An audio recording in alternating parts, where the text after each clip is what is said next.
menjaminkan SPK fiktif ke salah satu bank plat merah senilai 2 miliar rupiah. HG sebagai Direktur CVBT ditetapkan sebagai tersangka oleh Kejari Prabu Muli. Saat ini tersangka dilakukan penahanan selama 20 hari di Rutan Prabu Muli.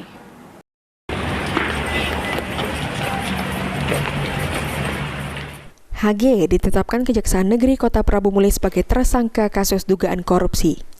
Tersangka digelandang petugas untuk dilakukan penahanan di Rutan Prabu Muli selama 20 hari ke depan hingga berkas perkara diselesaikan penyidik Kejari Prabu Muli.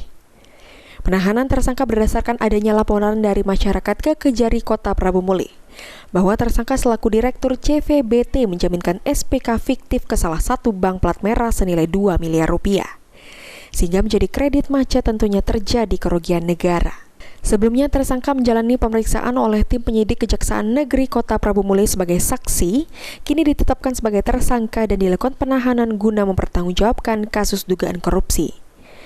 Kejari Kota Prabu Muli Roy Riyadi mengatakan setelah menjalani pemeriksaan dan penggeledahan penetapan tersangka karena adanya 2 alat bukti yang cukup. Statusnya dari saksi dinaikkan sebagai tersangka.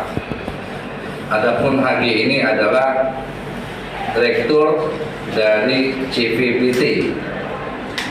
Pasal yang disangkakan kepada saudara HG selaku Direktur CVBT yaitu Pasal 2 dan Pasal 3 Undang-Undang 31 1999 untuk Undang-Undang 20 tahun 2021 untuk Pasal 55 ayat 1 KUH pidana tentang tindak pidana korupsi. Untuk mempertanggungjawabkan perbuatannya, tersangka terancam hukuman 20 tahun penjara.